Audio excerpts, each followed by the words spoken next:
இன்னைக்கு அரசியல் களத்துல தீவிரமான டாக்கா இருக்கக்கூடியது என்னன்னா, டிவிகே அணியில டிடிவி தினகரன் அவங்களோட அம்மா மக்கள் முன்னேற்ற கழகமும், ஓபிஎஸ் அவங்களோட ஓபிஎஸ் பக்ஷனும், அதுக்கப்புறம் பிரேமலதா அவங்க வச்சிருக்கக்கூடிய டிஎம்டிகே இந்த 3 கட்சியுமே டிகே கூட போய் சேரப்போதா அப்படின்றதா இன்னைக்கு தமிழக அரசியல்ல மிகப்பெரிய டாபிக்கா இருக்குது.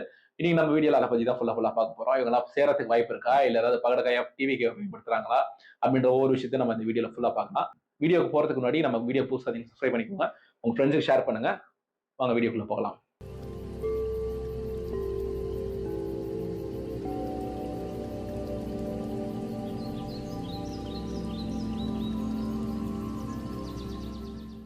தமிழக வெற்றி கழகத்தினோட 1வது மாநில மாநாடு பார்த்திருந்தோம். அப்புறம் 2வது மாநில மாநாடு சமீபத்தில் மதுரையில் நடத்தி முடிச்சிருந்தாரு. அந்த மாநாடுக்கு ஆனா விமர்சனங்கள்லாம் திரு ரவீந்திரன் துரைசாமி இது போன்ற அரசியல் விமர்சகர்கள்லாம் வச்சுட்டு இருந்தாங்க. மாநாடு வெற்றி அப்படின்னு சொல்லிட்டு அதுக்கு ஆதரவா இருக்கக்கூடிய விமர்சகர்கள், அரசியல் விமர்சகர்கள், அதுக்கப்புறம் டிவிகேவோட ஆதரவாளர்கள் பேசிட்டு இருக்காங்க. அந்த வரிசையில திரு ஓபிஎஸ் அவங்களை ஃபர்ஸ்ட் பார்ப்போம். ஓபிஎஸ் அவங்களை ஃபர்ஸ்ட் பார்க்கும் வந்து 2024ல பலாப்பழ சின்னம் வாங்கி ராமநாதபுரத்துல நின்னாங்க. 2வது தடவை வந்திருந்தாங்க. அது ஒரு ஓபிஎஸ் அவங்க போட்டி போட்டதே பாத்தீங்கன்னா, ஓ பன்னீர்செல்வம்னு ஊர்ல யாரெல்லாம் ஓ பன்னீர்செல்வம் பேர் வச்சிருக்காங்களோ எல்லாத்தையும் கூட்டு வாடா அப்படின்னு ராமநாதபுரத்துல நிக்க விட்டாங்க. எத்தனை ஓ பன்னீர்செல்வம் அப்படின்னு என்ற அளவுக்கு நிக்க வச்சிருந்தாங்க. ஏன்னா அப்ப வந்து ஓ பன்னீர்செல்வம் அந்த பலாப்பழ சின்னத்தோட ஓ பன்னீர்செல்வம் அப்படின்ற பேர் தமிழ்நாடு முழுக்க தெரியும். ஏன்னா அவர் 2-3 தடவை சீஃப் மினிஸ்டரா இருந்திருக்காரு, 2 தடவை அம்மா இருந்த பேர் இருந்திருக்காரு. அந்த பேர் அப்பயே தமிழ்நாடு முழுக்க தெரியும். ஓ பன்னீர்செல்வம் அப்படின்னு யாரெல்லாம் பேர் வச்சிருக்காங்களோ கூட்டிட்டு வந்து நிக்க வச்சாங்க. என்டிஏ கூட்டணியில இருந்தாரு, பிஜேபி அவங்க தலைமையில தமிழ்நாட்டுல இருந்தாரு. நேஷனல் லெவலையும் பிஜேபி தலைமை, தமிழ்நாட்டிலையும் பிஜேபி தலைமை அண்ணாமலை அவங்க தலைமையில ஒரு போட்டி போட்டிருந்தாரு. அந்த வரிசையை வந்துட்டு இருக்கோம் வந்து அதிமுகவோட கூட்டணி வைக்கிறதுக்கு முன்னாடி வரைக்குமே திரு ஓபிஎஸ் அவங்களுக்கு இருந்த மரியாதை அதிமுகவோட கூட்டணி வச்சதுக்கு அப்புறம் இல்ல அப்படின்ற ஒரு அரசியல் பேச்சு எல்லாம் நிலவிட்டு இருக்கு. அது ஓப்பனா நம்ம பார்க்கும்போது தெரியுது. ஏன்னா கடைசியா பிரதமர் வந்து கங்கை கொண்ட சோலைப்புரம் வந்திருந்தாரு. அதுக்கு வரப்ப திரு ஓபிஎஸ் அவங்க வந்து பிஎம்ஓ ஆபீஸ்ல டைம் கேட்டிருந்தாங்க அப்படின்றது தமிழ்நாடுல உள்ள எல்லாருக்குமே தெரியும்.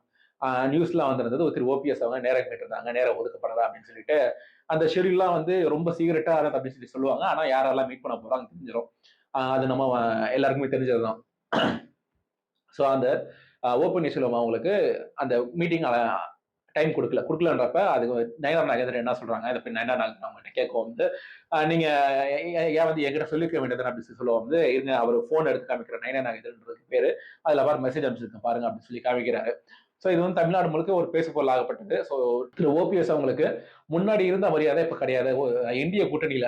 என்டிஏ கூட்டணியில நமக்கு முன்னாடி இருந்த ரெஸ்பெக்ட் கிடையாது அப்படின்ற மாதிரி ஒரு ஃபீல் பண்றதோ அப்படின்றதான் இப்ப அரசியல் வட்டாரத்துல பேசப்படுறது. அதுவும் இல்லாம திரு ஓபிஎஸ் அவங்களே செஞ்ச ஒரு தப்பு கூட நான் ஃபீல் பண்றது என்னன்னா, அரசியல் கட்சியை விட்டு உங்களை நீக்கிட்டாங்க. 2022 நீக்கிட்டாங்க. சட்டமன்ற தேர்தல் முடிஞ்சதுக்கு அப்புறம் நீக்கிட்டதுக்கு அப்புறம் ஒரு சமூக ரீதியான ஒரு தலைவரை மாறியிருந்தீங்கன்னா கூட ஒரு தென் மாநிலங்களில் உள்ள தெரிஞ்சிருக்கும் என்ன சமூகம்.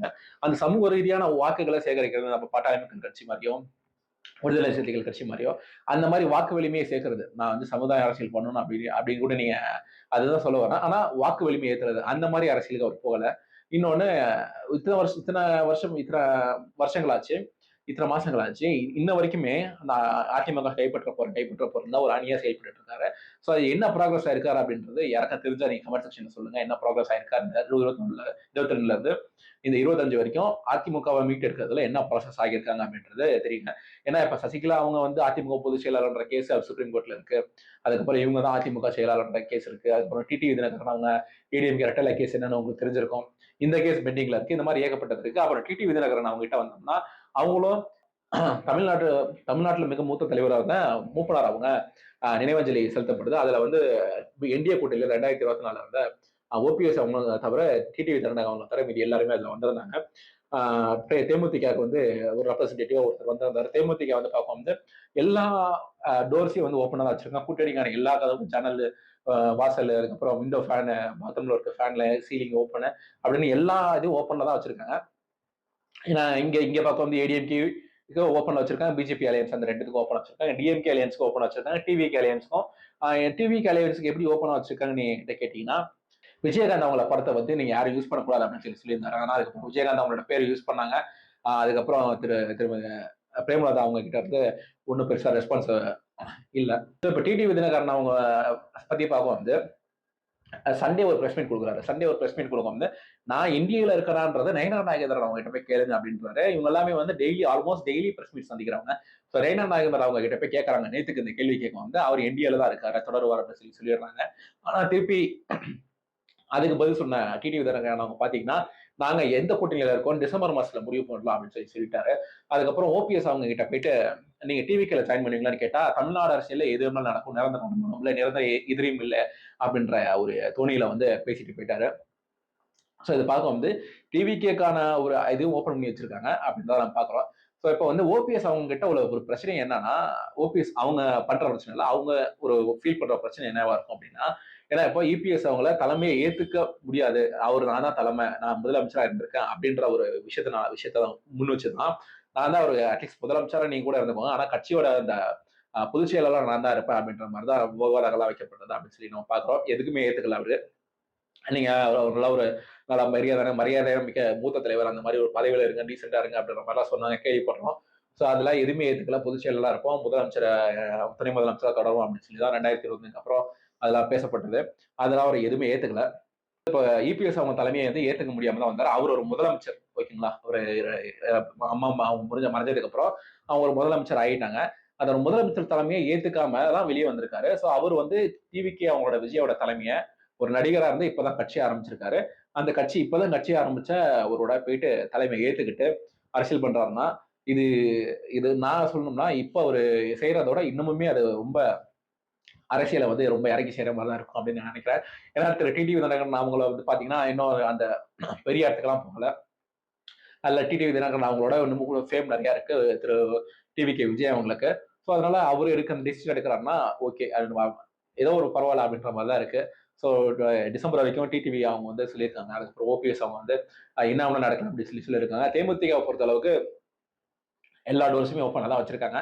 ஸோ இந்த அரசியல் வட்டாரத்துல பேசப்படுறது என்னன்னா, டிவி அவங்களும் வந்து எல்லாம் வந்து ஓபிஎஸ்ல தேமுதிக எல்லாம் வந்து சேராங்கன்னா, தேமுதிக அதுக்கப்புறம் பிரேமலதா அவங்க, டிடிவி தினகரன் அவங்க, ஓபிஎஸ் அவங்க எல்லாம் வந்து டெய்லி பிரஸ் மீட்டை சந்திக்கிறவங்க. அதனால இவங்க போய் டிவிகே கூட்டணியில போய் சேர்றாங்க அப்படின்னா, திரு விஜய் அவங்க வந்து ஏன் பிரஸ் மீட்டை சந்திக்க மாட்டாங்க, ஏன் பிரஸ் சந்திக்க மாட்டேங்கிறாங்க அப்படின்ற கேள்வி திரும்ப திரும்ப இந்த ஆளுங்கட்சி ஏதாவது ஒரு அழுத்தம் கொடுத்து கண்டிப்பா கொடுப்பாங்க. இது நடக்கும் பாருங்க. சப்போஸ் இது 3 கட்சியும் போய் சேர்றாங்க, இல்ல ஏதோ ஒரு கட்சி திரு ஓபிஎஸ் அவங்க மட்டும் போய் சேர்ந்துடுறாங்க. டிடிவி தேமுதிக போய் சேரல, டிடிவி மட்டும் போய் சேர்ந்துட்டாங்க. 3த்துல யாரோ ஒருத்தர் மட்டும் 2 பேர் மட்டும் இல்ல 3 பேர் மட்டும் யாரோ ஒருத்தர் ஏதோ ஒண்ணு போய் சேர்ந்தா கூட அவங்க கிட்ட கூட இந்த கேள்விகளை வைப்பாங்க பாருங்க. விஜய் அவங்க ஏன் வந்து பேச மாட்டாங்க, ஏன் அவங்களோட இந்த மாதிரி செய்யறாங்க, அவங்களுக்கும் அந்த நடிகைக்கான தொடர்பு என்ன அப்படின்ற மாதிரிலாம் கேள்வி கேட்பாங்க. இதை பிரஸ் வச்சு செய்வாங்க. இது கண்டிப்பா நடக்கும் பாருங்க. ஸோ இந்த விஷயத்த நானே சொல்றேன்னா, அவங்க கூட்டணி வைக்கணும்னு நினைக்கிறவங்க இதெல்லாம் பேசுவாங்க.